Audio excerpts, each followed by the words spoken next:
오늘 읽은 본문 내용 중심에서 믿음으로 살리라, 이런 제목으로 우리 하나님 말씀을 상고하겠습니다. 우리 예수를 믿는다고 하는 하나님의 백성들에게서 최고로 중요한 것이 세 가지: 믿음, 소망, 사랑. 그 중에 첫 번째 믿음입니다.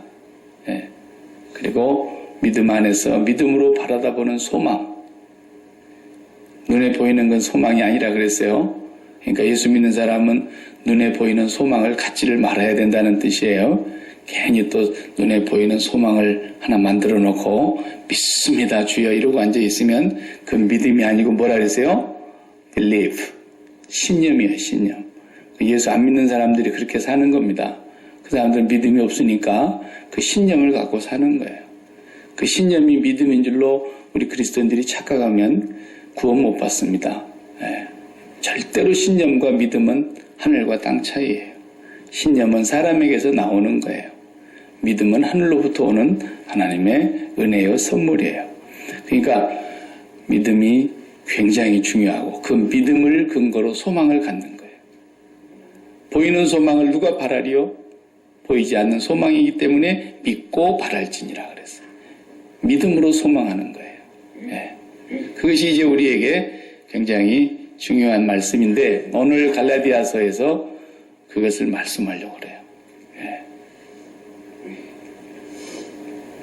어떤 분은 지금도 신념이 믿음인 줄 알고 그렇게 설교하는 사람들이 덜어 있더라고요. 제가 이렇게 들어보니까 여러분이 하나님의 자녀이기 때문에 마음에 소원을 품고 날마다 거울을 쳐다볼 때마다 자기 얼굴을 보고 한마디씩 외치라는 거예요. 나는 이 세상에서 최고로 예쁘다. 너는 이 세상에서 최고로 잘났다. 그러면서 날마다 자기를 보고 그러라는 거야. 그럼 어느 날 미스 코리아도 되고 미스 유니버시아도 되고 뭐 이런다는 거야. 이런 새빨간 거짓말을 한단 말이죠. 그건 믿음이 아니라 그랬어요. 이제 우리 한국은 대학 가려면 시험을 단단히 치러야 되는데 언제 내일 모레 보나요?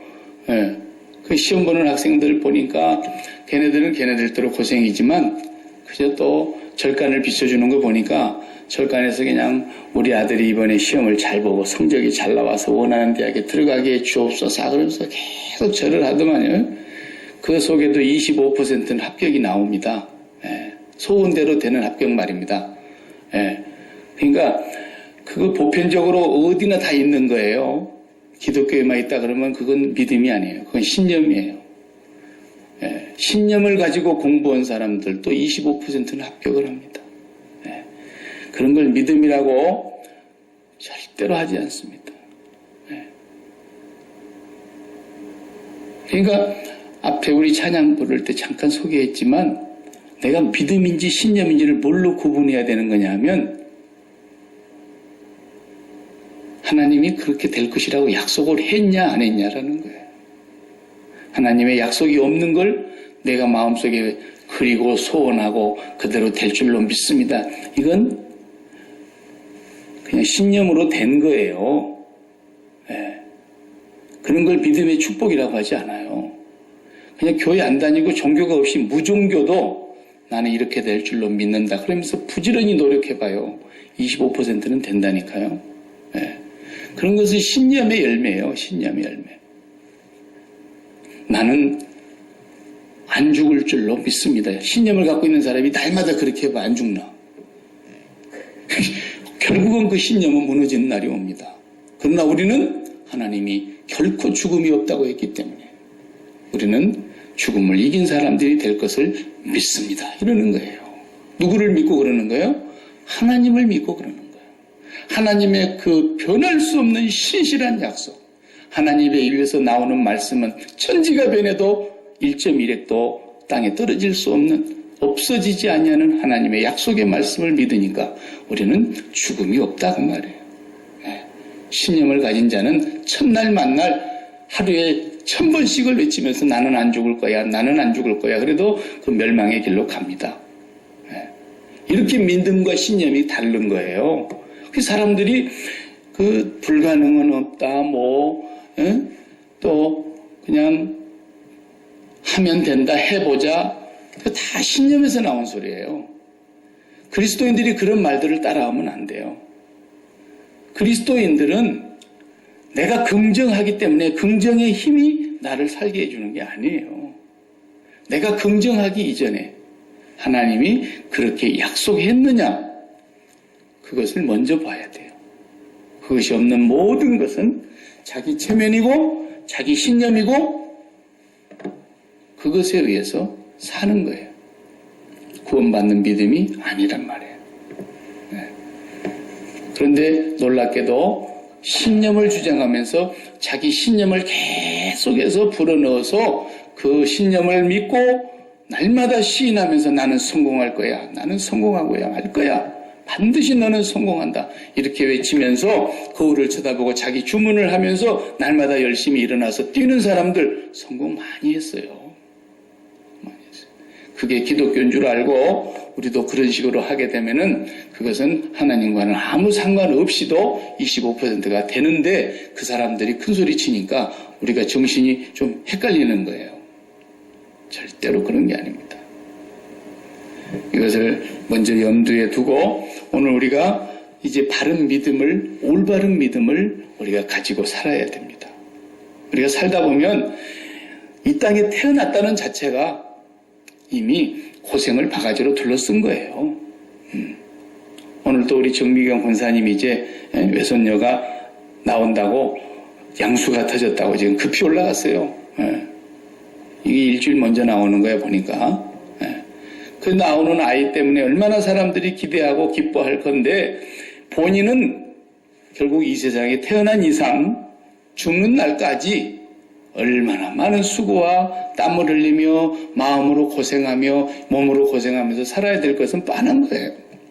하다가 보면은 또 실패할 수도 있고 내 뜻대로 안 돼가지고 잘 돼가던 것이 다 무너질 수도 있고 건강하게 평생 잘 살면 좋겠지만 중간에 병이 들어가지고 고통을 당할 수도 있고 또 혼자 사는 것이 아니라 세상에 나가서 살아야 되니까 인간관계하다가 상처를 받아서 원수를 맺을 수밖에 없는 안타까운 일들도 벌어지기도 하고 다 이루었나 싶었는데 하루아침에 물거품이 돼가지고 이 생을 내가 살아야 되느냐 말아야 되느냐 나쁜 생각까지 하게 되는 그런 사람들도 있어요. 좌절하게 되고 분노하게 되고 실망하게 되고 막 그러지 않습니까? 그런데 누구나 그러는 거예요. 예수 믿는 사람 안 그럽니까? 예수 믿는 사람도 그런 일을 당하고 사는 거예요. 우리가 연약하기 때문에요. 우리가 완전할 수 없기 때문에요. 그러나 우리에게 중요한 건 뭡니까? 믿음이, 올바른 믿음이 있으면 이 모든 것을 이겨낼 수 있다는 겁니다. 이런 일들로 인해서 인생을 포기하거나 좌절해서 낙심해서 막 짜증을 내고 증오하고 분노하고 실망하고 그러지 않고 그런 속에서도 기뻐하며 감사하며 살 수 있는 그것이 뭐예요? 믿음이에요. 그 믿음을 갖는 것이 그렇게 중요한 겁니다. 가끔 우리가 뭐 이렇게 방송을 통해서 어려운 사람들 가운데 정말 인생을 포기할 수밖에 없는 절망적인 순간에 하나님을 만나서 믿음으로 그 인생이 활짝 핀 사람들 간증하는 거 봐봐요. 닉 부이치치라는 사람도 전에 제가 한번 소개했지만 그 사람은 뭐 팔이 아예 없지 않아요? 태어날 때부터 어깨만 딱 있는 거예요. 아예 팔 자체가 생기질 않았고 어깨까지만 딱 만들어졌고 발도 하나만 있잖아요. 하나만. 오리발 같은 게 밑에 조금 이렇게 나와갖고 있잖아요. 그것도 제대로 생긴 것도 아니고요. 그러니까 이거 뭐 툭 차면 공처럼 굴러가게 생겼어요. 그런데 이 사람이 그 목사님 아들이에요 또. 어떻게 목사님 아들의 그런 저주 같은 자식이 태어났을까? 사람들은 그렇게 생각했겠죠. 그런데 이 아들이 지금 세상을 깜짝 놀라게 하고 다녀요. 요즘에도 제가 뭐하고 사나 근황을 봤더니 이 양반이 미국에 와서 호주에서 태어났지만 미국에 와서 박사과정까지 다 마치고요. 대단하세요. 전 세계를 다니면서 자기의 삶을 통해서 하나님을 드러내는데 말이죠. 수만, 수십만, 수백만의 사람들이 그 닉 부이치치의 간증을 들으면서 자기가 갖고 있는 그 환경과 그 사람의 환경을 비교해 보니까 자기가 훨씬 낫거든. 닉비 지치보다 자기가 1000배 만배 낫거든. 몸만 하나만 봐도 얼마나 성한데 저 사람은 자기 힘으로 할 수 있는 그것이 한정되어 있어요. 그런데 그 사람 속에서 저렇게 밝은 태양같이 빛나는 기쁜 모습과 삶의 활기가 열정이 넘치는 모습을 보면서 멀쩡하던 사람들 가운데 좌절했던 사람, 실망했던 사람, 분노하고 있는 사람, 생을 포기하고 있는 사람, 이런 사람들이 다 뒤집어지면서 막 하나님 앞으로 나오는 거예요. 예? 그러니까 사람이 환경으로 인해서 어떤 조건으로 인해서 어떤 형편으로 인해서 사는 것이 아니고요. 믿음으로 사는 거라는 걸 보여주는 거예요. 그 사람이. 여러분 나보다도 더 불행하게 태어난 사람 다 보시오. 그러니 나는 믿음으로 삽니다. 이렇게 행복합니다. 이러니까.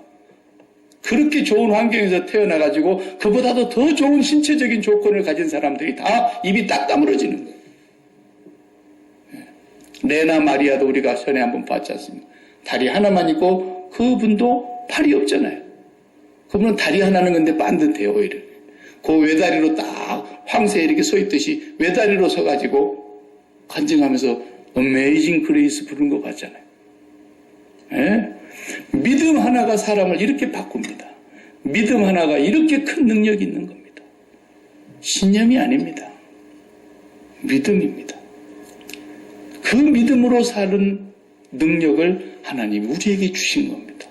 이 바른 믿음만 갖고 있으면 그 어떤 것도 두렵지가 않은 거죠. 어떤 형편이 와도 믿음을 넘어서지 못합니다. 믿음을 굴복시키지 못합니다. 하나님의 약속을 믿는 믿음. 눈에 보이는 소망이 아닙니다. 보이지 않는 것입니다. 그래서 믿음은 뭐라 그랬어요? 히브리서 11장 1절에 믿음은 바라는 것들의 실상이고 보지 못하는 것의 증거라 그랬습니다. 우리는 볼 수 있는 걸 믿는 게 아닙니다. 보이는 하나님을 믿겠다고 하는 건 그건 믿음이 아니죠. 하나님을 보여주는데 믿겠습니다. 그래요? 아니죠. 그건 믿음이 아니에요. 그건 그냥 자연스러운 결과죠. 천국을 활짝 열어서 보여주는데 천국을 안 믿을 사람이 어디 있어요? 그걸 믿음이라고 하지 않아요. 하나님은 천국을 보여주지 않으셨어요. 그런데 그 보지 못하는 것의 증거, 그것이 믿음이라는 거예요. 예. 바라는 것의 실상이라는 거예요. 바라는 거죠. 보지 못하는 걸 바라는 거예요. 그런데 그것이 이미 나에게는 있는 것이고 실상이라는 거예요. 그렇게 만들어주는 것이 바로 믿음의 능력입니다. 얼마나 우리의 믿음이 소중한 것인지를 우리가 알아야 합니다. 아브라함 믿음의 조상이라 그럽니다. 오늘 본문에서 지금 사도 바울은 갈라디아서 처음부터 끝까지 계속 강조하는 게 뭡니까? 율법으로 사는 것과 믿음으로 사는 것을 설명하고 있는데 율법으로 사는 사람들이 교회 안에 쳐들어와가지고 믿음으로 사는 사람들의 믿음을 막 교란시켰단 말이에요. 그래서 율법으로 사는 사람들 율법을 지켜야 구원받는 거지 율법을 지켜야 하나님의 자녀가 되는 거지 율법대로 살아야 아브라함의 자손이 되는 거지 어떻게 율법대로 살지 않으면서 하나님을 부르고 구원받는다 그러냐? 율법주의자들이 계속 교회를 교란시키는 겁니다. 그래서 사도 바울은 이런 사람들은 저주를 받아야 마땅하다고 선포하면서 믿음으로 살리라. 이것을 지금 설명해 나가는 과정 속에서 제일 중요한 유대인이든 이방인이든 영적으로 믿음을 가지고 살던 사람이든 혈통적으로 아브라함의 자손이라고 하는 유대인이든 제일 중요한 사람은 아브라함입니다. 왜? 믿음의 조상이니까. 믿음의 시조이니까. 이 아브라함의 믿음을 그러면 보자 이거예요. 너희들이 말한 대로 아브라함이 율법을 행함으로 구원을 받았는지 아니면 아브라함이 믿음으로 구원을 받았는지 그걸 따져보면 알 거 아니냐는 거예요. 그래서 아브라함을 딱 데리고 들어오는 거예요. 지금 본문에. 오늘 6절을 우리가 지난주에 마지막 절로 봤지만 6절부터 다시 봐봐요. 6절을 보면은 아브라함이 하나님을 믿음에 그것을 그에게 의로 정하셨다 함과 같으니라 그랬어요. 창세기 15장 6절 말씀을 그대로 가지고 온 겁니다. 지금 창세기 15장 6절에 아브라함이 여호와를 믿으니 여호와께서 이를 그의 의로 여기시고 라는 말을 갈라디아서 3장 6절에 그대로 인용했어요. 여러분 성경에 보면 기역자를 딱 써놨죠. 기역자는 구약에서 인용해 왔다는 표시입니다. 창세기 15장 6절에. 이때가 언제냐면은 아브라함께서 이제 하나님의 약속을 들었는데 하나님의 약속을 어떤 약속을 받았는지 아시죠? 너무 쉬워서 그 대답을 가치도 없다 이거지. 창세기 12장 1절에 하나님께서 아브라함을 부르시잖아요. 너는 너의 본토, 친척, 아비의 집을 떠나 내가 내게 지시할 땅으로 가라. 그랬잖아요. 그러면서 첫 번째 하시는 말씀이 말했어요. 하나님께서 약속의 땅을 주신다는 것이에요. 그 약속의 땅으로 가라는 겁니다. 그리고 두 번째는 내가 너로 큰 민족을 이루고 내 이름을 창대케 하여. 하나님이 이렇게 약속을 했어요. 그런데 그 약속을 받을 때가 언제냐면은 갈대아 우르라고 하는 곳에 살고 있었을 때예요.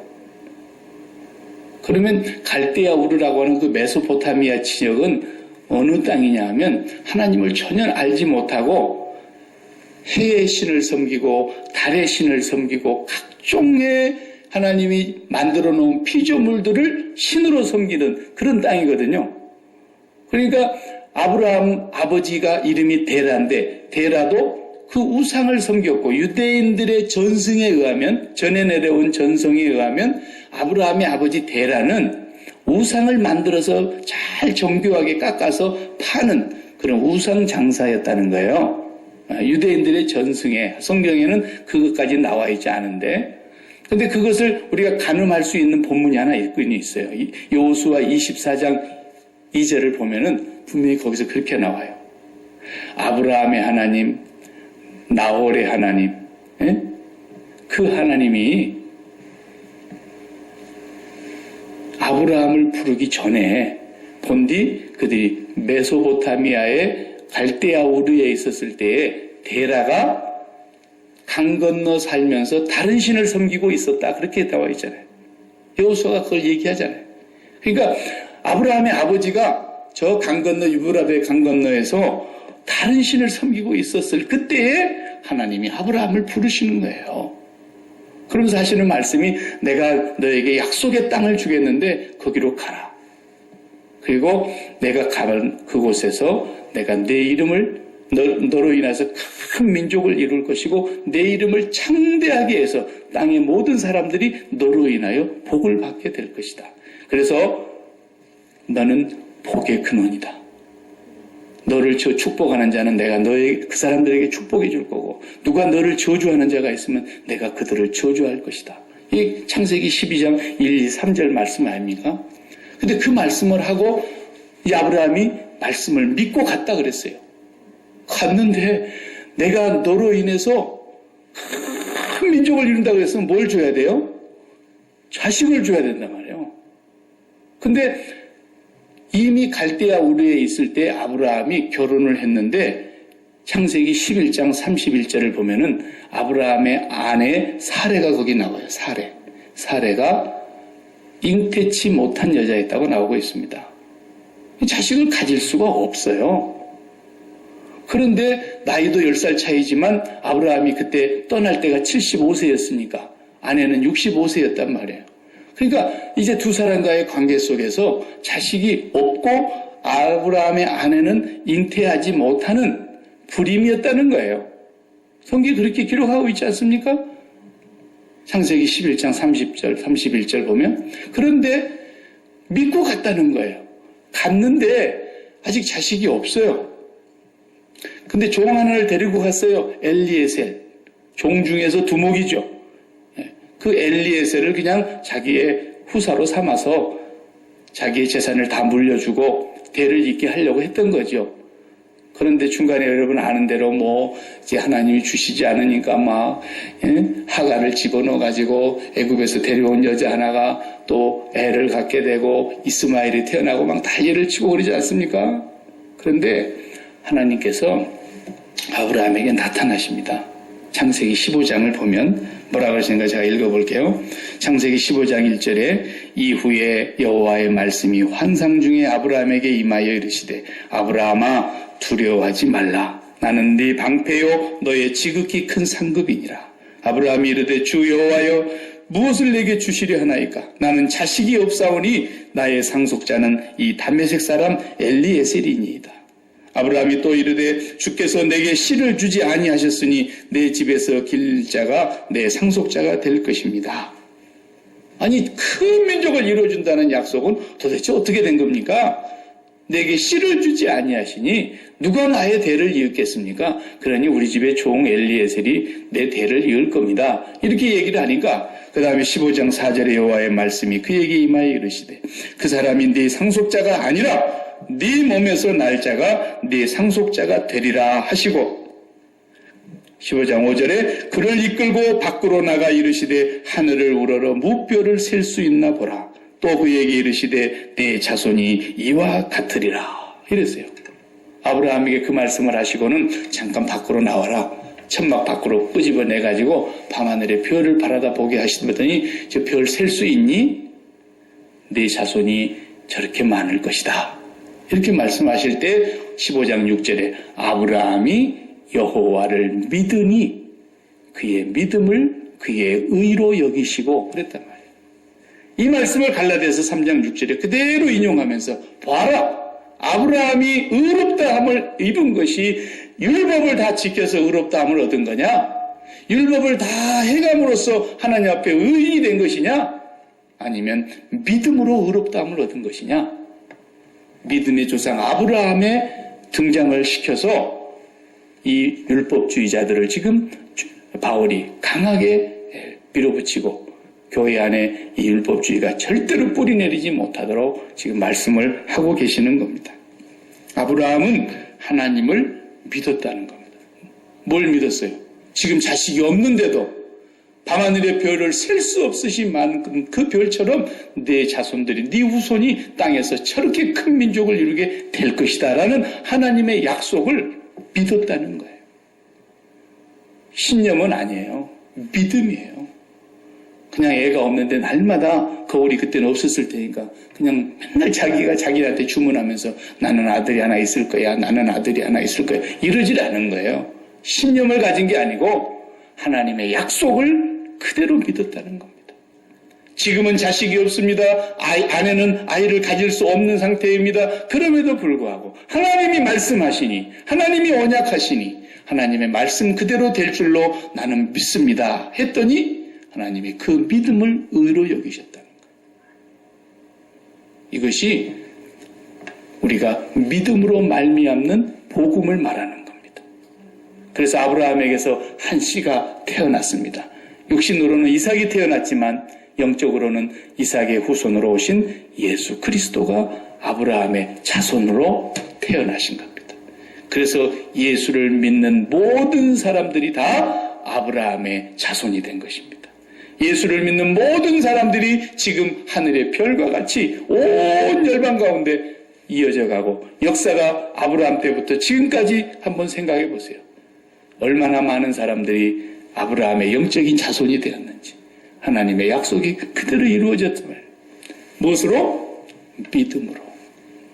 그 믿음을 갖는 것이 그렇게 놀라운 축복이 된다고 하는 것을 말씀하려고 하는 것입니다. 그래서 믿음으로 구원받는다라는 말이 맞죠? 에베소서 2장 8절 9절의 말씀, 유명한 말씀 있지 않습니까? 너희가 그 은혜를 인하여 믿음으로 말미암아 구원을 얻었나니 이것이 너희에게서 난 것이 아니요 하나님의 선물이라. 행위에서 난 것이 아니 이는 누구든지 자랑하지 못하게 하려 함이라. 행위에서 율법을 지켜서 나온 것이라면 자랑하겠죠.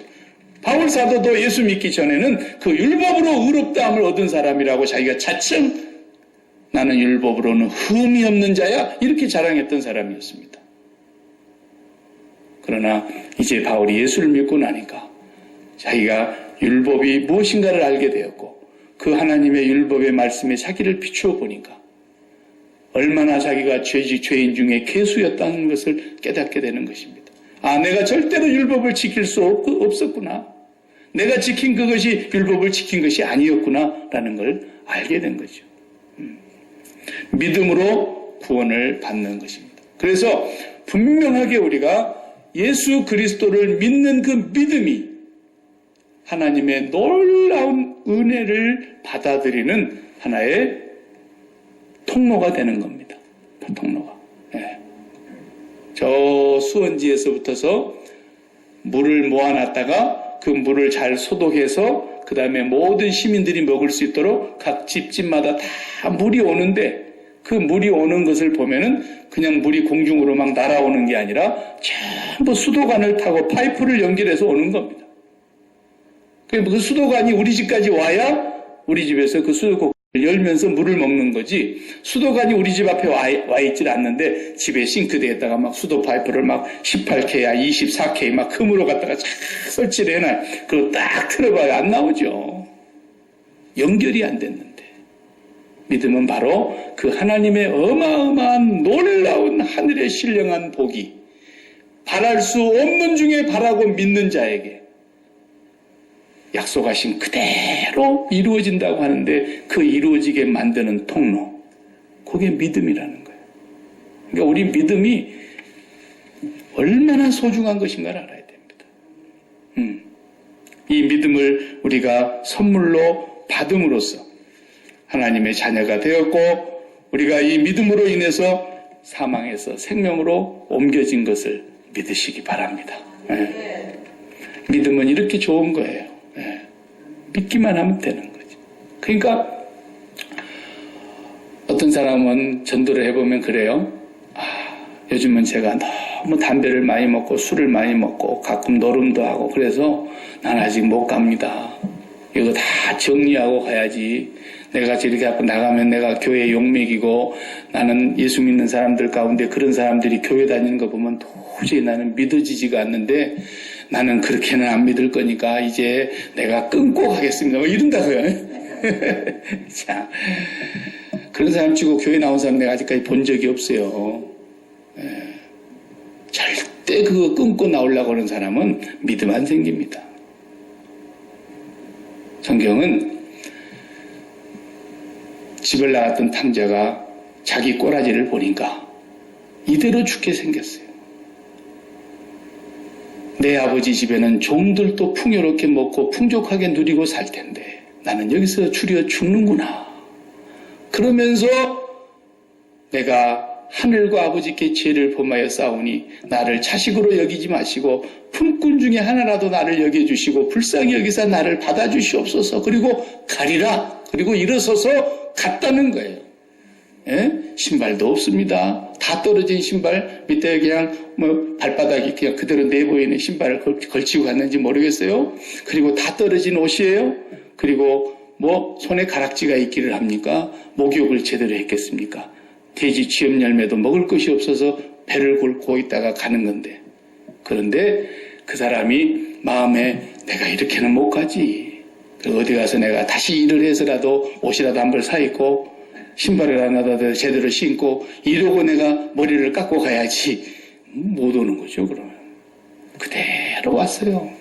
그랬더니 아버지가 목욕도 다 시켜주고 아버지가 옷도 다 새로 입혀주시고 아버지가 가락지도 다시 끼워주시고 아버지가 잔치까지 열어서 너는 내 아들이다 이러시는 거잖아요.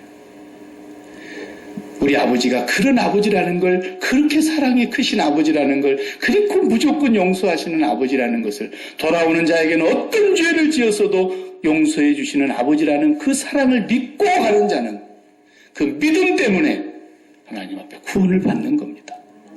어떤 죄인이라 할지라도, 무슨 죄를 지었다 할지라도 진실로 하나님 나를 불쌍히 여겨 주십시오. 내가 죽어 마땅한 자인데 살려만 주십시오. 그리고 돌아오는 자는 선행을 하지 않아도, 내가 지금까지 잘못한 것만큼의 선행으로 보답하지 않아도 하나님의 은혜와 사랑은 우리를 구원하시는 거란 말이에요. 그 하나님의 사랑을 그냥 믿는 거예요. 믿는 거예요. 그런데도 저잘난 사람들은 아이고 그렇게 믿어갖고 구원을 받아. 그래도 내가 마음 고쳐먹고 옷 갈아입고 새 사람 돼갖고 교회 나가야지. 그런 사람 중에 교회 나온 사람 봤어요? 다 저주의 길로 가는 거예요. 믿음이라고 하는 것은 바로 이 모습 이대로 예수 그리스도의 공로만 의지하고 오는 것이죠. 그래서 믿음은 또 하나의 능력이 뭐냐 하면 그 어마어마한 하나님 아버지와 나와 연결이 되어버리는 거예요. 연결이. 믿음 하나가 그렇게 큰 축복을 가져오는 거예요. 나는 연약하지 않습니까? 내가 이렇게 얼마나 연약한지 몰라요, 사람이. 전쟁으로 죽는 사람이 많게요? 모기 물려 죽은 사람이 많게요? 모기 물려 죽은 사람이 더 많습니다, 여러분. 네? 전쟁으로 죽는 사람이 많을 것 같죠? 아니에요. 시작하는 모기 한 마리에 물려갖고 죽은 사람이 더 많다니까요? 지금 세상에? 네? 모기 바이러스에 옮기는 것 때문에? 네. 우리가 이렇게 멀쩡해가지고 오늘도 예배드리지만 우리 몸에 온도를 2도만 딱 올리면 나 오늘 수요일밤 못 갑니다. 당장 입에서 나와요. 못 오죠? 저도 못 와요. 몸에서 2도만 올라가면. 제 몸이 38.5도만 되면 오늘 예배 쉽시다 그러죠, 제가. 예. 우리 몸이 36.5도가 이게 유지되는 거 보세요. 이거 얼마나 놀라운 일입니까? 우리는 너무너무 약한 자들이에요. 예? 바늘 끝만에 한 조그만 가시라도 우리 손에 박히면 빼야 살지 그거 안 빼고는 재미없어요. 이렇게 연약한 게 인간이에요. 그런데도 불구하고 세상에 이 믿음 하나만 가지면 온 우주를 말씀으로 창조하시고 그것을 다스리시고 주관하시고 섭리하시는 전지전능하신 우리 아버지가 나하고 연결돼 버린단 말이에요. 연결이 돼버리는 거예요. 얼마나 놀라운 복인지. 그리고 그 아버지 안에 약속되어 있는 모든 것이 다 내 것이 돼버리는 거예요.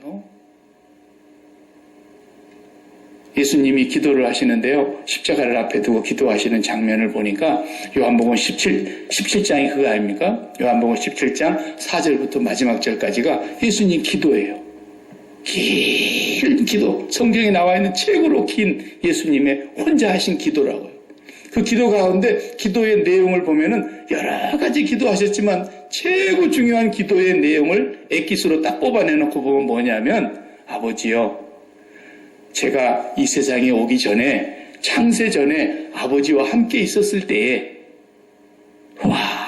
기도의 차원이 다르잖아요. 우리는 그런 기도하겠어요? 어디 감히? 아니 여러분이 어디 가서 기도한다고 아버지요 창세 전에 제가 아버지와 함께 있을 때 우리는 그런 기도 못하잖아요. 예수님만이 하실 수 있는 기도예요. 그때 아버지가 내 안에 계셨고 내가 아버지 안에 있어서 함께 누렸던 그 영광을 저들도 우리와 하나가 되어 보게 해주시고 누리게 해주옵소서. 이런 기도를 하시는 거예요, 예수님이. 이 세상의 영광은 바울이 표현한 것을 빌리면 그냥 배설물이라 그랬고 바울이 자랑할 만한 사람이잖아요. 유대인 중에 유대인이고 히브리인 중에 히브리인이고 바리새인 중에 바리새인이고 똑똑한 사람이고 많이 배운 사람이고 그런 정말 엘리트였는데도 이 사람이 자기가 가진 것을 배설물로 얘기하지 않습니까? 왜? 하늘의 영광을 보았기 때문에. 하늘 아버지의 영광. 그 아버지가 예수 그리스도 안에 계시면서 아버지의 영광을 누렸고 또 하나님 아버지는 예수 그리스도 안에 있으면서 예수 그리스도의 영광을 나타내셨고 아버지가 내가 함께 창세전부터 계셨던 그 영광을 저들도 누리게 해주십시오. 그러니 그 영광은 우리가 차마 말로 표현할 수는 없지만 얼마나 크고 찬란하며 영원한 영광이겠습니까? 그 영광이 여러분과 제 것이 된 것을 축하합니다. 네? 믿음으로 우리가 그 영광을 갖게 된 거란 말이에요. 이 세상의 영광을 가지고 보이는 영광을 누가 바라겠다 그랬어요. 바울이. 아무리 세상에 큰 영광을 줘도 아마 이번에 수능시험 보면 애들 중에 만점짜리 나올지 몰라요. 그러면 또 막 TV에서 그 아이 나오고 그 엄마 아빠 나오고 애를 어떻게 교육시켰냐 학원도 안 가고 집에서 독하겠다더라 막 난리가 나죠. 굉장히 영광을 받습니다.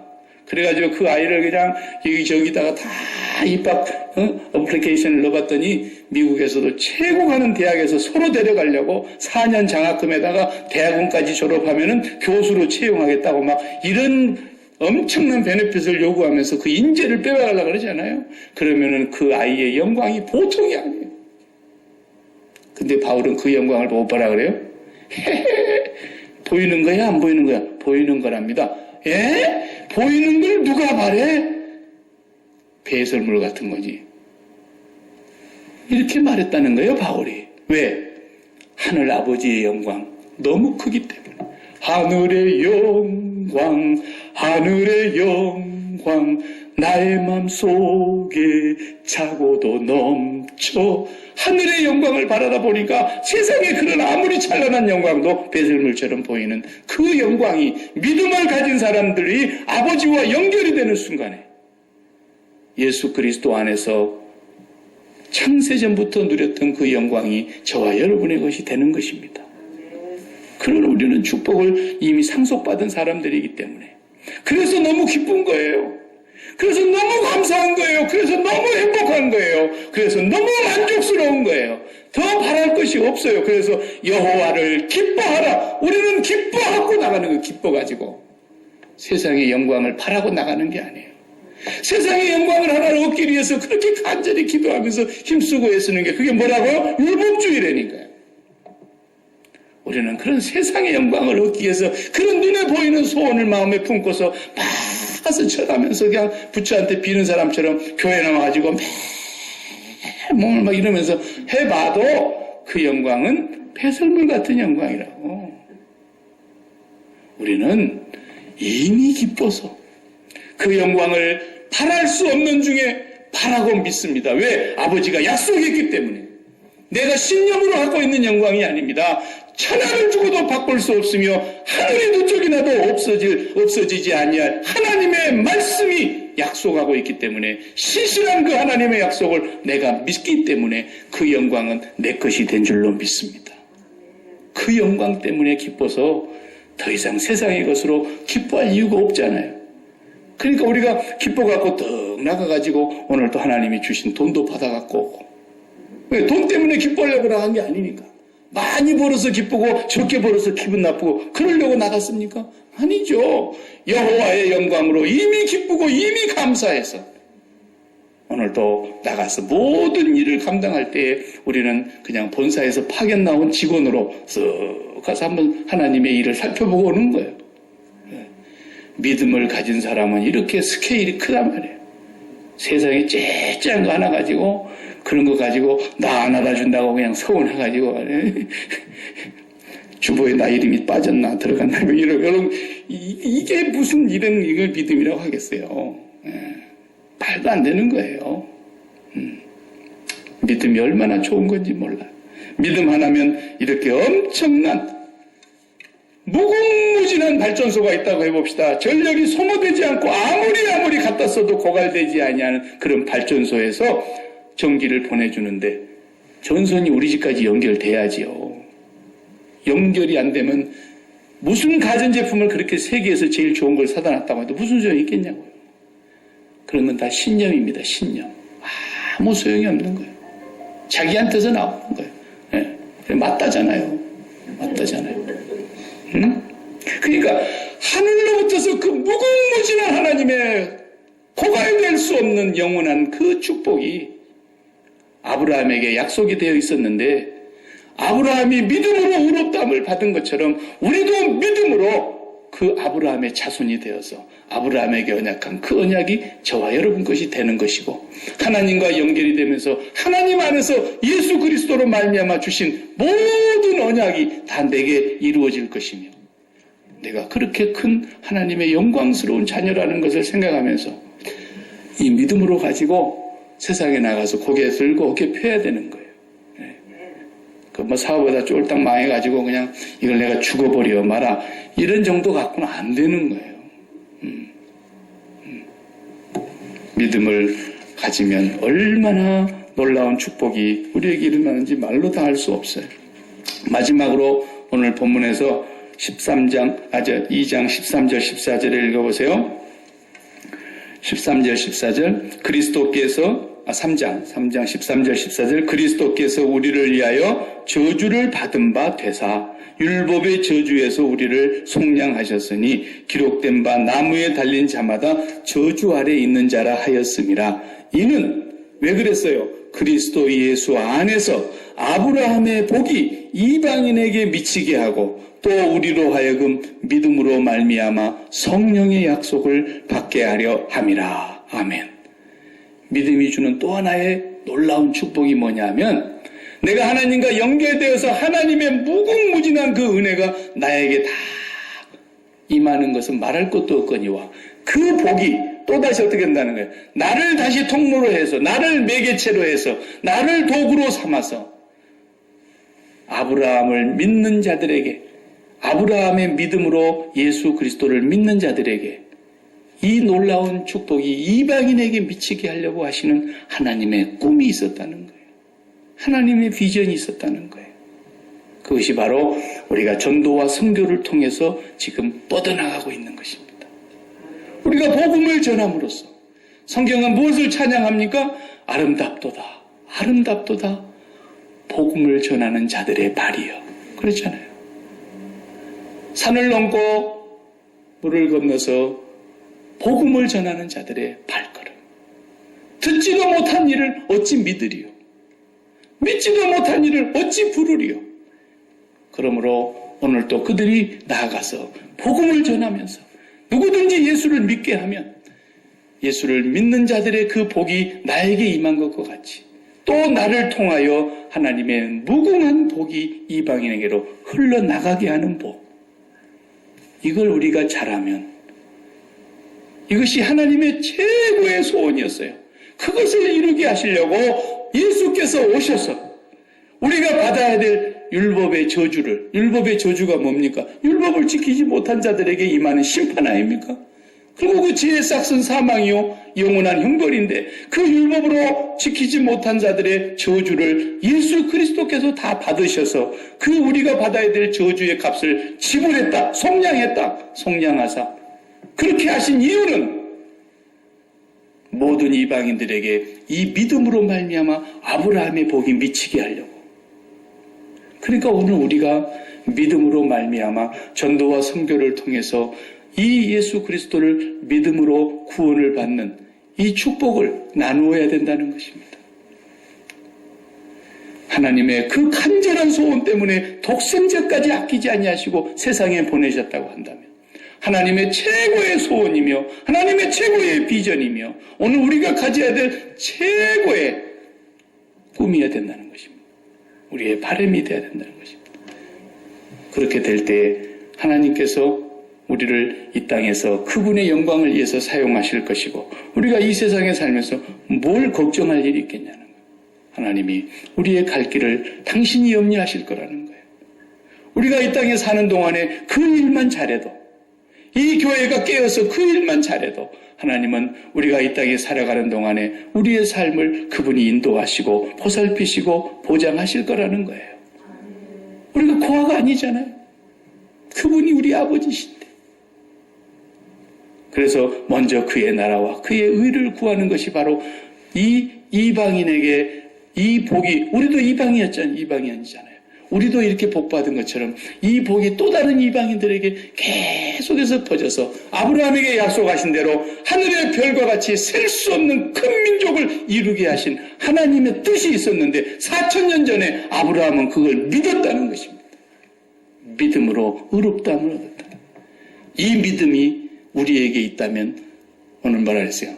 너희도 아브라함의 자손인 줄로 믿으라. 우리가 아브라함의 자손이라고요. 그래서 이 말을 하니까 유대인들이 기가 막힌 거예요. 유대인들이 깜짝 놀란 거예요. 율법주의자들이 정신이 돌 정도예요. 아니 저들은 아브라함의 피가 한 방울도 안 섞였는데 저들은 아브라함의 자손이라니. 피가 섞인 우리가 아브라함의 자손이지. 유대주의자들 가운데 율법주의자들은 그렇게 생각을 했지만 바울은 영적으로 예수 그리스도를 믿는 자들에게는 하나님의 자녀가 되는 권세가 주셨고 그들이 바로 아브라함의 자손이라는 것을 말씀하신 것입니다. 하나님은 약속을 그렇게 이루셨어요. 지금도 이루어가고 계세요. 오고 오는 세대에 우리와 같이 오직 믿음으로 말미암아 이방인들도 아브라함의 자손이 되게 하려고 하시는 하나님의 이 뜻, 이것을 이루는 저와 여러분이 되어야 될 줄로 믿습니다. 기도하십시다. 하나님 감사합니다. 우리에게 믿음을 주신 것을 감사합니다. 우리가 이방으로 있을 때, 우리가 하나님을 알지 못하고 우상을 섬기고 있었을 때, 우리가 율법 아래서 저주를 받아야 마땅한 사람으로 살고 있었을 때, 하나님께서는 우리에게 복음을 들고 산을 넘는 자들의 발걸음을 보내어 주셔서 우리도 예수를 믿게 하여 주신 것을 감사합니다. 우리를 이방인 가운데서 불러내어 아브라함의 자손이 되게 하신 것을 감사합니다. 이 믿음으로 하늘 아버지와 연결이 되게 해주셨고, 이 믿음으로 영원한 신령한 복을 다 누리게 하여 주신 것을 감사합니다. 우리의 남은 생애가 또 우리도 축복의 통로가 되어 수많은 이방인을 향한 우리의 복음의 발걸음이 나아가게 하여 주시옵시고, 저희들 때문에 또 다른 사람들이 아브라함의 자손으로 돌아오게 되는 아름다운 축복의 열매들을 맺는 저희들 되게 하여 주셔서 아버지께 영광을 돌리는 믿음의 백성들 되게 하여 주옵소서. 왕같은 제사장이 되어 세상 사람들을 복음의 제사장 되어 아버지께로 인도하는 거룩한 믿음의 일꾼들 되게 하여 주옵소서. 예수님의 이름으로 기도하옵나이다. 아멘.